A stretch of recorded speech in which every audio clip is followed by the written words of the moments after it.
Good morning, everyone. Hello from Sydney, Australia. It's a chilly 58 degrees here in Sydney. Hopefully in the US and North American summer, it's a little nicer than here.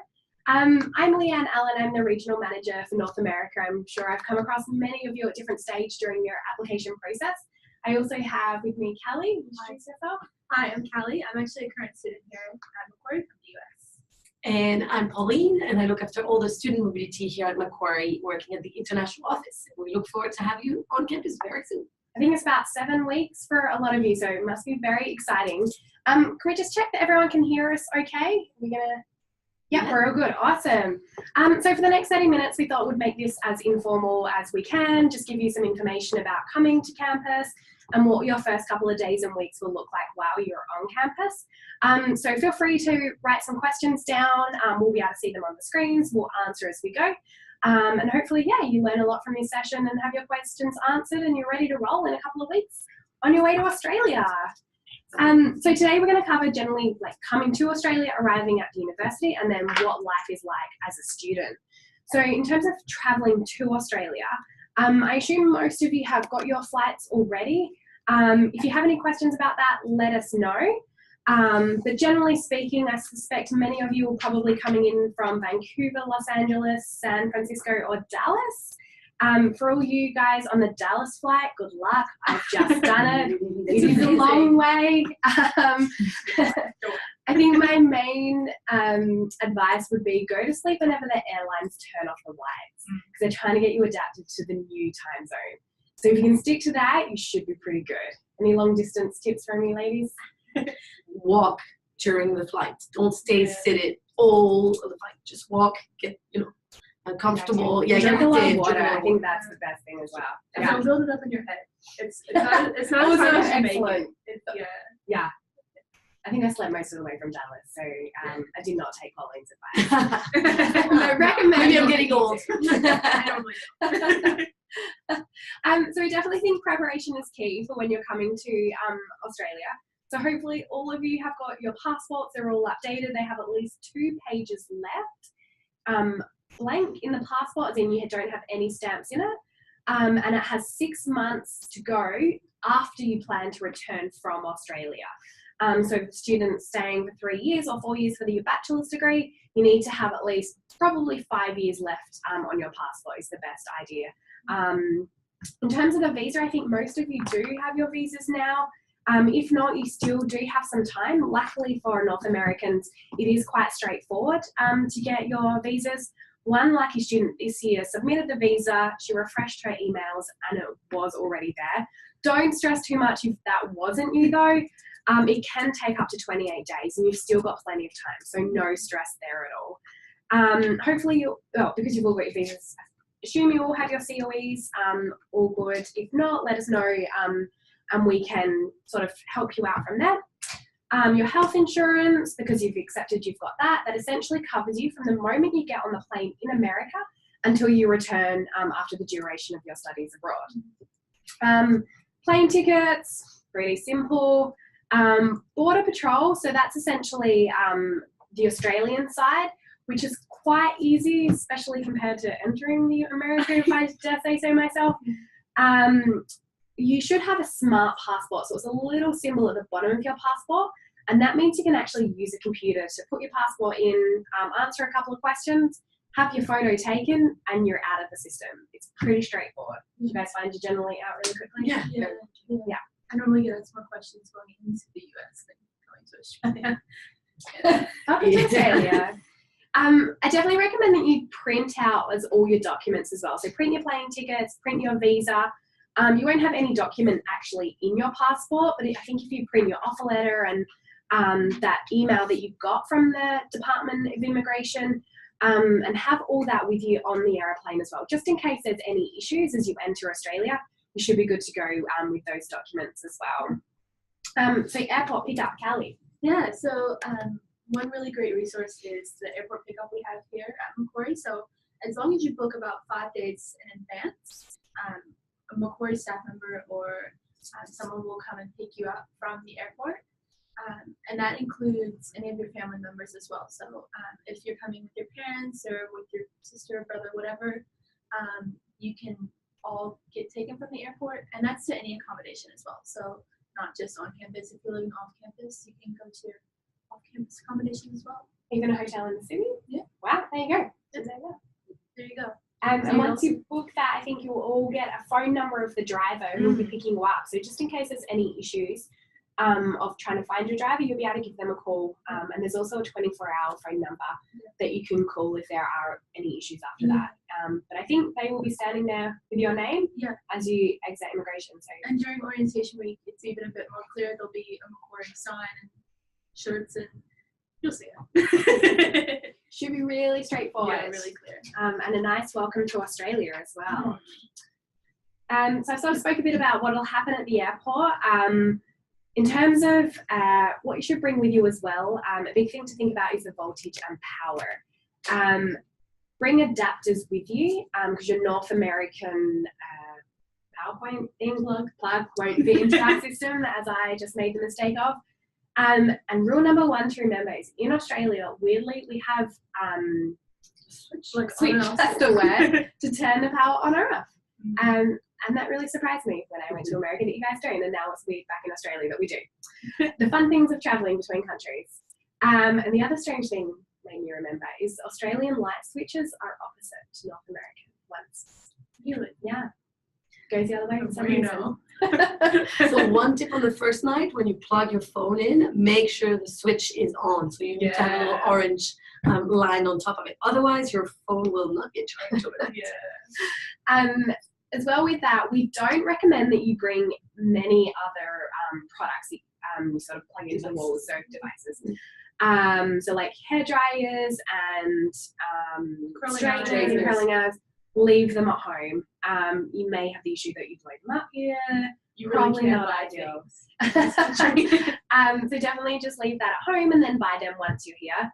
The only tip that I recommend that the ladies think about is buying makeup in America because it's expensive there. Good tip. Yeah. Everything else is generally pretty decent in Australia. Don't bring 3 suitcases.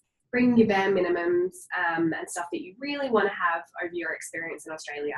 And just buy the things that you need here. You don't need too much anyway. So don't stress too much about that, and don't be that person that brings 3 suitcases. Basically, the tip would be make sure you're going to be on your own when you travel and when you arrive, so you want to be able to do yourself, come to from the plane to your accommodation and be able to carry your own luggage. That's a good rule. I like that one, Pauline. Yeah. Awesome.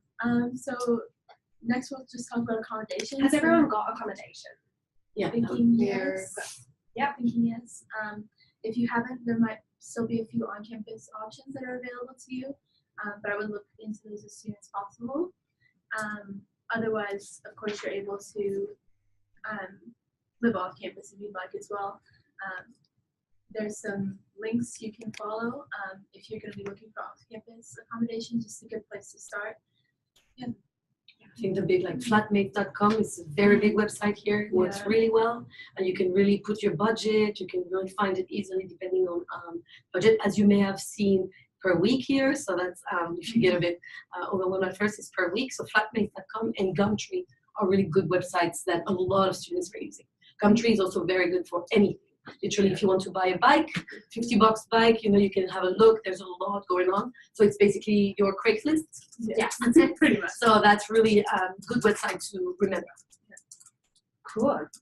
In terms of the other thing, if you don't have accommodation and it's your first time in Sydney, it's worth considering going into homestay. So you can stay for 6 weeks. So with a local family while you get to know the area and work out where you want to stay. So that's another great option too. In terms of budgeting tips, I would recommend having a few Australian dollars on you when you arrive in Australia. So you can change that at your bank or at a foreign currency exchange while at the airport as well if you want to. But I think $50 to $100 is pretty decent just in case you want to grab something as you arrive in Australia. 100 Australian dollars is about 70 US dollars and approximately 100 Canadian dollars, just to put it in perspective for you as well. If you're going to request from your bank, make sure you do it a couple weeks in advance. They don't always have the cash on hand. Sometimes they need to order it.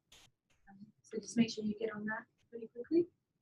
a good thing also in case, there's I find the taxis here are very good in terms of like accepting credit card anywhere, everywhere. So that's also a good thing to know when you arrive. If you were to panic and you don't have the exact amount, taxis are accepting credit cards. It could also be worthwhile giving your bank a call and seeing if you don't have any international transaction fees. So always great if your bank doesn't put them on, and worth looking into if they do, because that can add up in the long run. Every time you buy something, they're adding an extra fee onto it as well. In terms of budgeting tips, ladies, do we have any thoughts on the best way to save money while on campus? The one thing I think when I arrived here, you'll see I find the coffee excellent in Australia. And I think like the big thing is you can buy coffee anywhere, but then it quite add up really quickly. So you get like your coffee like once a day, twice a day, and you're like, ooh, wait a minute. And it's $10 a day. So that goes quite fast. So be kind of like, I would say, observe at first and calculate the first weeks. And then from there you can go and get out a bit more. Don't basically, I would say, use it all up in the first orientation week. It's going to be very tempting. There's a lot of things going on and you're going to want to go out.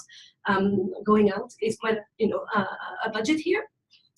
We can say it's more basically alcohol is quite expensive if you go out, so be very like in the first weeks it's going to be a lot of presentations, a lot of things happening on campus, and it's great, but just kind of see the first month. I would really recommend pace yourself, look at how much everything costs, and then you can go from there, but going out can be a bit of a expensive. So one thing to look for is student deals as well. Definitely. So especially at the Macquarie Center, which is just across the way from Macquarie Uni, there's lots of student deals like cheap movies on Mondays, cheap bowling on Tuesdays, things like that. So there's opportunity to go and spend time with friends. And then also if you're going out to the city to go out, you could go on a Wednesday or Thursdays, often uni nights, so you could get in free, get cheaper drinks between 9 and 11, that kind of thing. So just look out for those student deals as well. And often on a Wednesday on campus, we have a farmer's market. So that's an awesome way to get really delicious, fresh, affordable fruit and vegetable.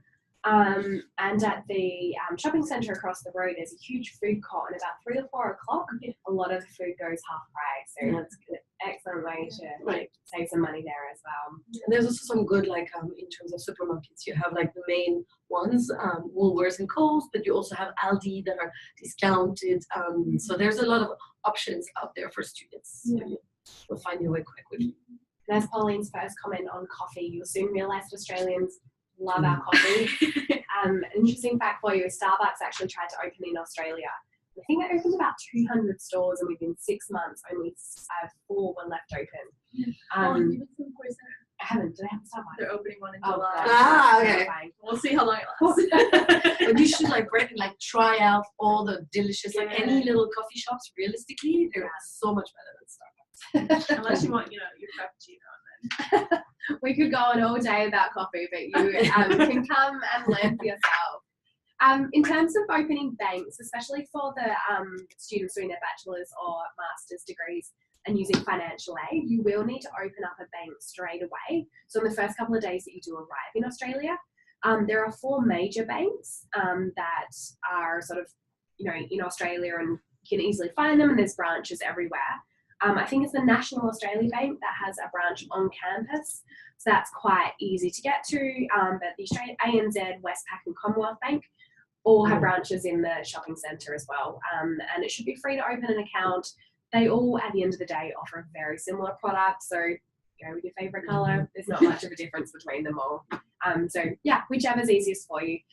So for the financial aid students, just make sure that as soon as you have that information, you give it to Jessie Shin in the financial aid team, and then she'll be able to distribute your financial aid when it comes through in hopefully a week or 2 after arriving on campus.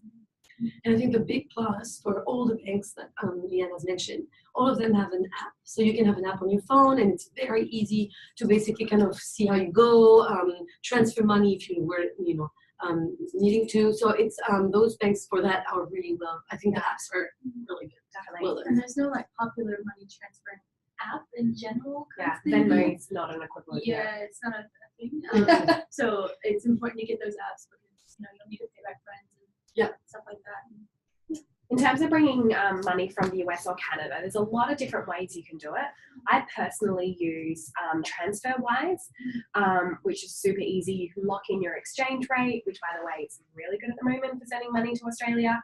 And then there are a couple of others. So look for the lowest fees and the best exchange rate and go from there. In my personal opinion, I think the banks are one of the most expensive going bank to bank. So yeah, just sort of look around and find the best option for you as well.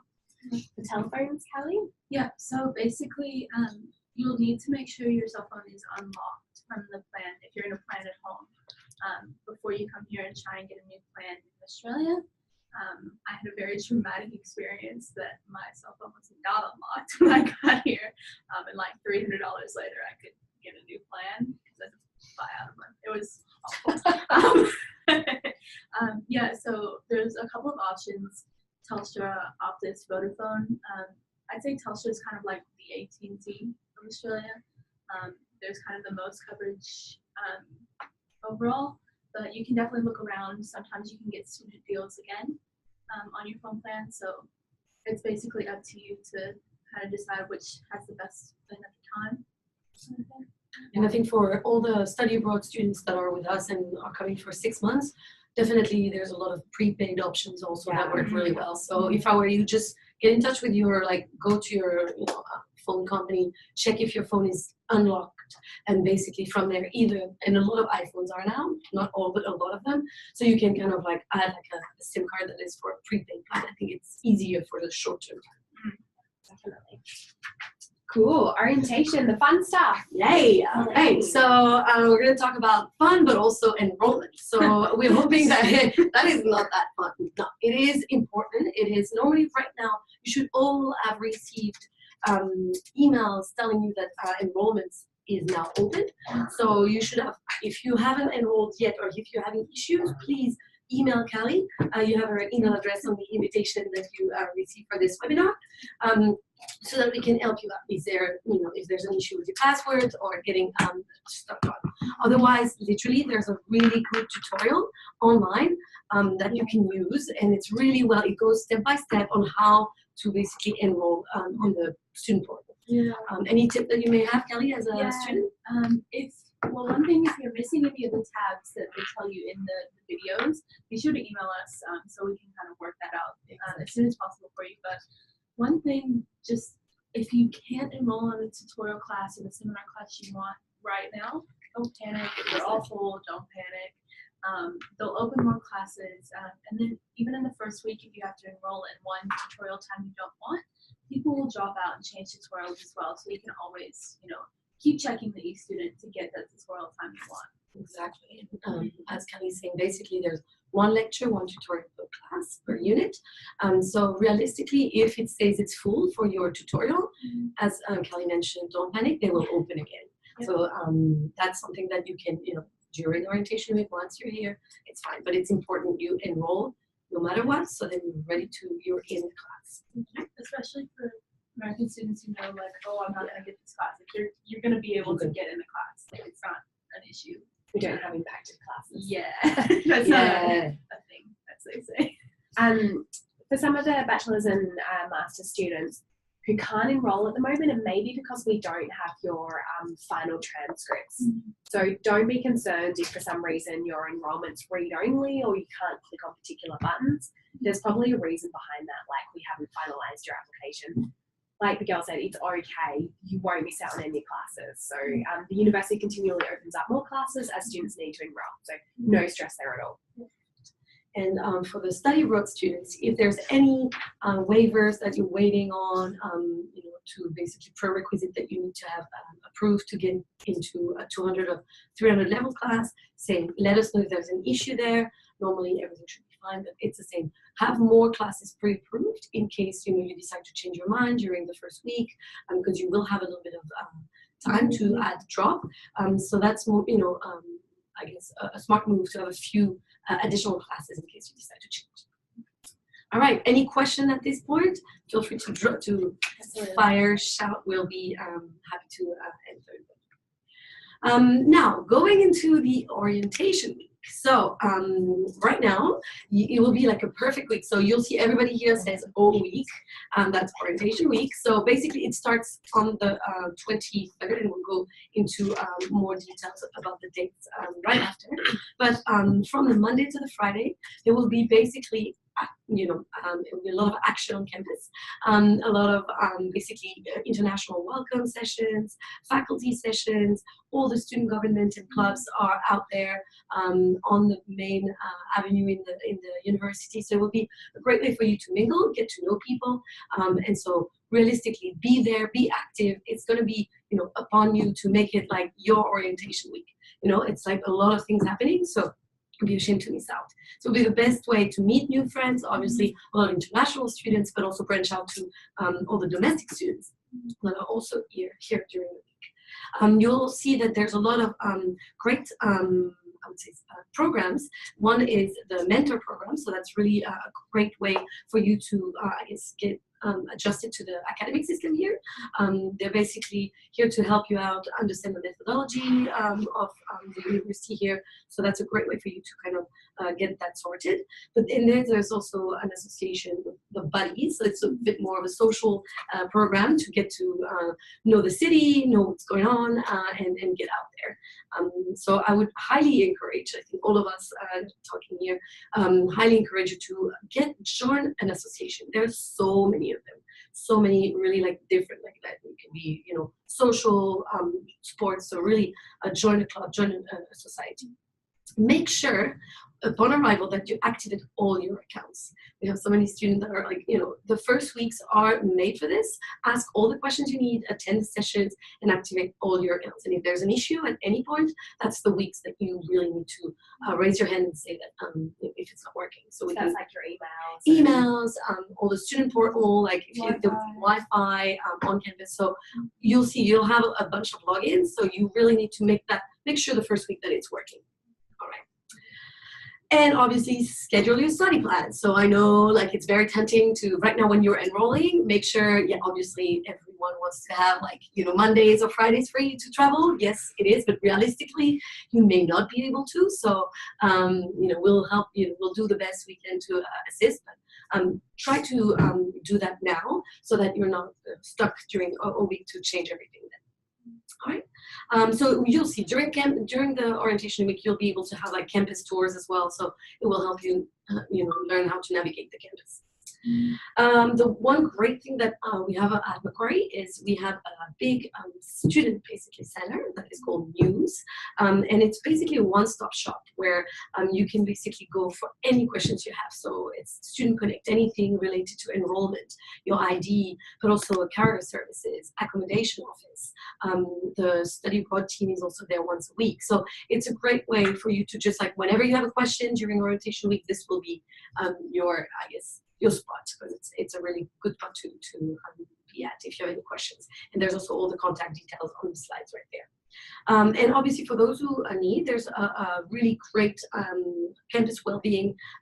We also say like they have like building, so you can go there if you need any counseling or if you wanted any, basically a very wide range of support. So that's really, we insist that if you need anything, that will be also great.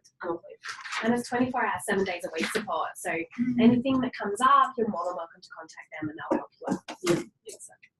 All right, so now in a bit more detail about the orientation and the key sessions for you as international students. And there's a page, orientation page, with basically all the details of day by day, all the activities that are on. But basically be there 23rd of July, fresh and ready to roll. There will be an international arrival talk on that first day, on Monday. But as you may see, there's also like on the 25th and on the 27th. So if you were not able to make it on the 23rd, or if by any, whatever happens, you miss your flight and you arrive the next day, no worries. It's basically 3 times a week during that first week. Or if you wanted to do it 3 times, you can knock yourself out. Still for it. So the one thing that there will be on the Friday, there will be a big international welcome that will basically you're all invited to, and that's not so much like the arrival talk per se, but a big welcome and with also good food for you. And so the one thing that we really highly recommend is you attend your faculty welcome session. So there will be an international talk, basically covering a lot of information that we also touched on, but in more depth. And then the faculty ones are really like academic information that you really need to attend. So for the study abroad students, even though you picked courses across faculties, I would highly recommend that you go to the Faculty of Business welcome session, as well as the Faculty of Art or Science and Engineering. Then you really get to meet the advisors at the faculty, so it's important you don't miss out on those. And basically a lot of fun stuff, a lot of free food, a lot of activities, DJs. So really get ready for that week, because it's a fun week to welcome you on campus. All right, anything you wanted to add on the orientation week, guys? Yeah. Well, I'll now, Kathy's going to talk to you a bit more about life as a student at Macquarie. Awesome. So as Pauline said, I think the best way to start off is just to get really involved in the orientation week. I have friends that I met during the international welcome and the faculty welcome that I'm still friends with now 2 years later. So it's really important that you take advantage of that, as well as the societies and things like that. So throughout the semester, not just during orientation week, to really go to their events, participate, things like that. Especially if you're going to be here for several years, you could look at leadership opportunities within those societies as well. And also there's a range of sport teams on campus as well. So if you're interested in playing sports, or if you've never played sports before and you want to learn, it's a great opportunity to meet people and really just have a good time, make friends from all kinds of places. What sport do you play? Cheerleading. You don't really play cheerleading. I don't do cheerleading, but yeah, so we have a cheerleading team, several of them, soccer, rugby, things like that. There's still like football team, but you know, rugby's kind of close. So yeah, You get to like try something new. yeah, try something new for sure. Australians. We have learn courses, so you can go and learn a new sport like fencing or squash or a couple of things like that. And then another thing is, if you're living on campus, which I understand a lot of you are, your on-campus accommodation will have orientation week activities as well, which is a great way to meet the people you're going to be living with. So really just biggest advice to get involved, even though it's a bit tricky, like may seem scary. The biggest thing I think is that there's like 8,000 international students here. So you're not the only one that feels scared, and you know, you're not the only one that's shy and, you know, in a new place. So just remember that everyone feels the same way you do, even domestic students, because they're starting in a new place as well. So just take a deep breath, say hi to people. Australians are real nice. So yeah. So for working here in Australia, you can work up to 20 hours a week or 40 hours a fortnight, which means 2 weeks. Yep, so you can find jobs on the websites that are kind of listed there. Career Hub is a good place to look for internships, volunteerships, and things like that as well. Many students will actually work at the Macquarie Centre, which is like the mall across the road. There's actually TGI Fridays, and rumor has it they hire Americans because, you know, it's American. Maybe the Starbucks will as well. Hey, yeah, right. You have experience working in Starbucks, I don't know. Yeah, so that's a great resource if you're just looking for, you know, something, you know, to keep you spending money, help you, cost of living kind of thing. Yeah, minimum wage is a lot. It just went up to $19. Yeah, $19 an hour. No tips though. Yeah, Yeah, so if you're working in a restaurant, but you're making $19 an hour, Yeah. so which is a large cry from $7.25, which it is in Tennessee. So yeah, so I guess kind of towards the end here, you can see other students' experience online as well through the Macquarie Facebook page, through the MyMQ hashtag on Instagram. There's videos on YouTube, all kinds of things like that. So if you are really looking to get an idea, or just needs a confidence boost, like it's gonna be okay, other people do it, you can get that online, or email me and we can chat, that's fine too. Yeah. Any questions? Yeah. Final comments? Has it been helpful to hear this information for you all? Validate us. The one thing that we wanted to, I'm going back to, and especially for the study abroad student out there, but also the students who are coming here for long term, really it's going to be, at first when you arrive, this is going to be winter here in Australia. Yeah. So do bring a coat, just so you know, as Eliane mentioned, right now today it's 58 degrees Fahrenheit, and it is winter. It's barely winter, and it's raining. So Sorry, just Californians. it doesn't last long, but you may have like a few, 3 to 4 weeks that are going to be quite chilly, and so you wouldn't want to arrive, with flip flops and shorts arriving at the airport. So bring a coat, bring the bare minimum, but feel free, you will be able to buy stuff. There's a lot of decent cheap clothes shops like H&M, Zara, so you can also get sweaters there and whatever you need, because you will have 2 seasons. You will have summer and winter. Yeah. Which, it may not even be that cold. It's just the fact that you're coming from summer, so it's speed shock. Yeah, it will be really. So our first question coming through. Yay. I haven't booked my flight yet, so what day do you suggest I fly in?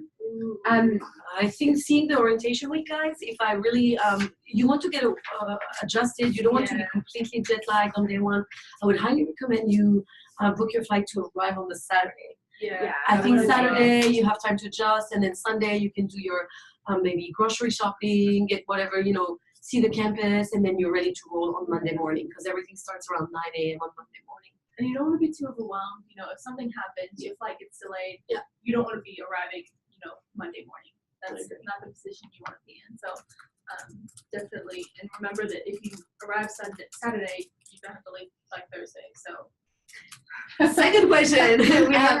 I arrived Monday, July 23rd. Is that too late? It's not too late.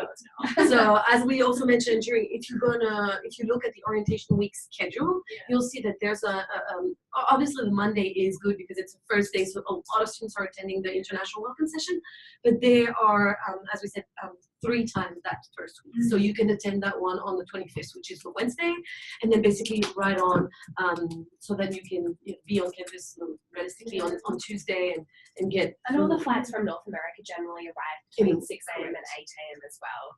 And you definitely want to do everything you can to stay awake that entire day, so your body can get used to the new time zone. So you can even come and join us on the Monday. Definitely recommend that you do that. What are the best travel destinations in Australia? Ooh, good question. Yeah. So many.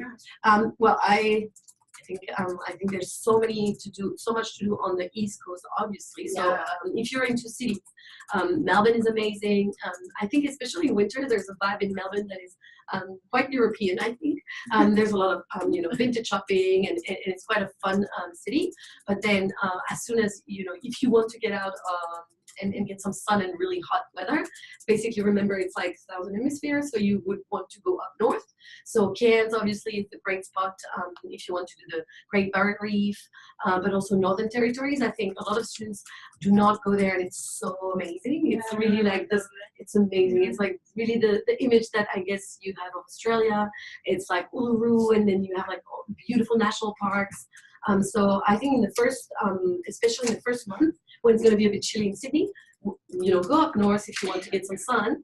The Whitsundays, so all the Gold Coast, and then Great Barrier Reef, Cairns is amazing. But then if you go also to Western Australia, remember that Australia is really wide. So realistically, a flight from Sydney to Perth would be like North Carolina, Raleigh to San Francisco or LA. So it is 5 to 6 hours. So you would want to go to Western Australia, maybe on your spring break. Yes. Yeah. So my favourite thing to do in Sydney is the Bondi to Coogee Beach walk.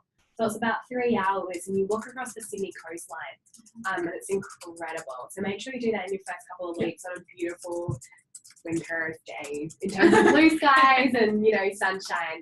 It's an amazing part of Australia and so close to the university as well. And during the week they will organize actually the walk, so you can even jump in and go with a lot of international students and do that walk. Cool. So moving on, Jacob Frost from California. Hi, Jacob.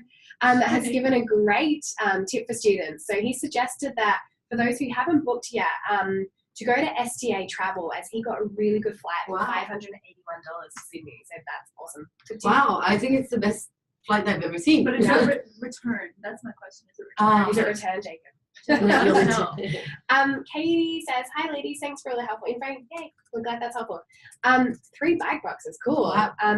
Will the free pickup service take 3 bike boxes, or do I need to rent a van separately?"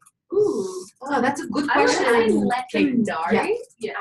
that you are bringing that. Especially if you're coming during orientation week where there'll be other people Yeah. with you. And if you can have the measurements so that they know and they can kind of tell you, that would be helpful as well. Yeah, I suspect it will be fine, but let accommodation services know when you book it. Yeah. Any advice for physiotherapy students coming from Canada? Cool. What type of advice? Lots of friends. There are quite a few physiotherapy students coming from Canada, and I can actually try and connect you all if you haven't been in contact yet. But it's an incredible program, and from the first day you guys are together, you'll get to know each other and make the most of it. And there's a lot of students that have already been through the process you've been through as well. So make sure you get in contact with them as well and chat about the experience and get all the advice you can. Moving on to the next question, how about how long does it take to hear back from on-campus accommodation after apply? So that if you just apply right now, I know that, as Karen was mentioning, it is getting quite close to the beginning of the semester, so the accommodations are quite full already. So you may be on a waiting list. You should have received an email confirming that they received your inquiry. It may take up to a week, but if it's longer than that, I would highly recommend pop an email to Kelly and we can just, ensure where your application is at with the accommodation services because they're really helpful. And let us know what accommodation service you're trying to get as well in that email. Yeah. Is there a train station on campus? If yes, is it easy to get to Sydney? Yes, there is a train station on campus. At the moment, it takes about 30 minutes to get into the city. However, and we did accidentally forget to mention this, from October, it's actually going to be closed for a couple of months, and they're upgrading the train track. So it'll then take 15 minutes to get into the city, going every 5 to 10 minutes. Really exciting for full degree students. Yeah. There will be a lot of buses that are replacing the train in that period, so there shouldn't be any delay at all there, and it's still super easy to get into the city. So if you're thinking, if you want to live in the city or if you want to get a job in the city, it's absolutely easy to go between them all. Yeah. Even a bus. Yeah, and neither of us or any of us drive in Sydney either. It's worth noting. We all take public transport everywhere. Yeah. So definitely, highly recommend not considering getting a car, especially if you need to learn to drive on the other side of the break. Yeah, exactly. And you can even do if you were to bike, train, that's also a combo that works really well. So for example, I live close to the beach. I live in Bondi, and it takes me an hour, 20 minutes every day, but it's really easy commute. So as Leanne was mentioning, yes, the Macquarie University station will be closed, but there's going to be a lot of buses. So it will be still very easy. It's just going to be close to 4 stops, isn't it? Correct. So there will be buses and then train again. So don't worry, you'll get all the information you need during orientation week as well. How do I answer this question? Oh yeah, go for it. So how much does it cost to take a bus, to take a train to other major cities like up north? And you suggest taking a train or planning to go to other major cities. Look, I took a train to Brisbane, which was 14 hours on the train overnight. So Brisbane is the equivalent of flying 2 hours, is it? Yeah, 2 hours. It's Sydney, LA I guess it's kind of to put in perspective. Yeah, LA to Seattle for anyone who can think that way, or maybe for the Canadians, Vancouver to Edmonton. There you go. So it was $90 round trip. That's very cheap. Yeah, it wasn't bad. So it was definitely cheaper than flying, except it wasted 28 hours of my life. You will never get those back. I'll never get those hours back. But if you go with friends, it's fine. And if you don't get on a train with screaming children, it's even more fun. But you can also take a train to Melbourne, which is actually shorter. It's about 10 hours. I think when I looked, it was about the same, about $90. And I think to get back to, so I think if you're going to have a weekend, I highly recommend the plane because you don't want to spend unless, but if you have a big break, if you have 5 to 10 days break, why not? I think the buses or the trains are great because you see the landscape and it's amazing. I did a bus from Uluru, so Alice Spring in the center to up north Darwin. Same, it was 10 hours, but it was amazing. I loved it. But I had time, right? I had 10 days. But otherwise, for the flights, I think for weekends, you really want to get those on quite early on, because otherwise the flights, like a Sydney to Melbourne flight, if you think about it now, we're like Wednesday to this Friday, it's going to cost you $400 round trip. Whereas 2 months from now would be $80. correct. So just look ahead. When you arrive, I would definitely say during all week, get those kind of travel plans ready. And also we have 2 budget airlines, Jetstar and Tiger, so check them out as well. They can be super affordable. Yeah. How many breaks do I have during the semester? It's a good question. We should have mentioned that. So basically when you start in July, you generally study for about 6 weeks. You have a 2-week mid-semester break. You start again for approximately another 6 weeks as well. And then the exam period is about 3 weeks. 3 weeks. And then there's 4 weeks of, then it's the end of the year. So then we've got summer vacation from basically the first week of December until the end of February for the students staying over that period. A lot of the students do decide to go in that 2-week mid-semester break, either around Australia to New Zealand to Indonesia. There's a lot of options, so make the most of it as well. And look into, again, if you were interested in also doing any internship abroad, there's also options through Macquarie, and the ones full degree, especially PACE, is also offering international internships abroad. So that may be a great opportunity for you guys to just, go on for 2 weeks and go intern in, Philippines or Indonesia or Malaysia. So there's a lot of opportunities out there. Yeah. So for the student, if we were the ones stuck not being able to enroll, can we send in an electronic copy of what has been sent by post? If it comes direct from your school, you can. So we can't essentially take that copy from you. It has to come direct from the institution. We still have 7 or 8 weeks though, so don't be too concerned. You're not going to miss out on classes, so don't worry about that. As long as the mail's on its way, it's all good. I heard that Starbucks coffee is really expensive there in Sydney compared to Canada. Some students have suggested bringing coffee beans from home. If I bring coffee beans, will there be a problem with border protection? I wouldn't do it. There's so many good coffee beans here. You don't want to, Starbucks. I guess that's 2 points. Starbucks, going and getting a frappuccino is probably quite expensive. Buying the actual beans for you to make at home, I reckon you can get really decent quality ones here. In the supermarket. So I wouldn't risk it. Save luggage. Yeah, save. Totally. And if you find that it's absolutely awful, which I assure you won't, get someone to send you some. Yeah, get a post. It will be easier. Marcus, when is the best time to go to New Zealand? I'll take that one. No, what I think right now, I don't know what Marcus you'd like to do. If you're into snowboarding, skiing, well, actually, right now, when you arrive, July, August is amazing to go to. Queenstown in the South Island is amazing. It's a really good town to go and ski. If you really want to have the opportunity to see more summer New Zealand, then basically save it for the end of your semester. So November, December, or if you're staying, until basically the summertime here, February is amazing. But it depends what you want to do. But if you are for a road trip, summer road trip, save it for the end. And if you're into snow and skiing, definitely at the beginning of your semester. Okay, got 2 more questions, then we'll have to call it a wrap. Yes. Which areas are good to stay off campus? It depends how far you want to be from the city, how long you want to travel to go to school. There's so many options. I would recommend looking at the train line from Macquarie University into the city. So there's suburbs like St. Leonard's, Altamont, North Sydney, Milsons Point. They're really great options. They can be a little more expensive. So if you look sort of around those suburbs, walking distance, like Crow's Nest, that's one of my favourite suburbs in Sydney. That's a really good option for you as well.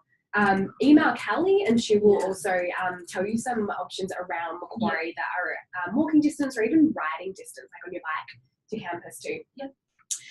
So last question, can we work during the breaks? You can. So 20 hours per week during semester and full-time outside of that in non-teaching weeks.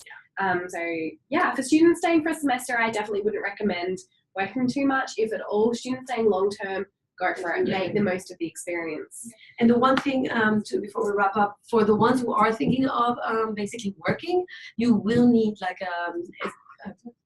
tax file number, which is super easy to do online. We give you all this information during also orientation week. You can attend a session about like working while you're in Australia. So really like first weeks, observe, get adjusted, but then realistically there's a few things you need. You will need a bank account, you will need a tax file number, and then you can kind of go for it and do 10 hours, maybe 20 hours, and more just Cool. Thanks so much for joining us. Thank you. We hope you found this helpful. Send us an email if you've got any further questions. Let us know if you loved it, hated it, or think we can improve. But yeah, have a great day. And we'll see Enjoy you the rest of your time at home Yeah, and have an amazing trip to Australia. Yeah, and see you on Thanks. campus very soon. Bye. Bye.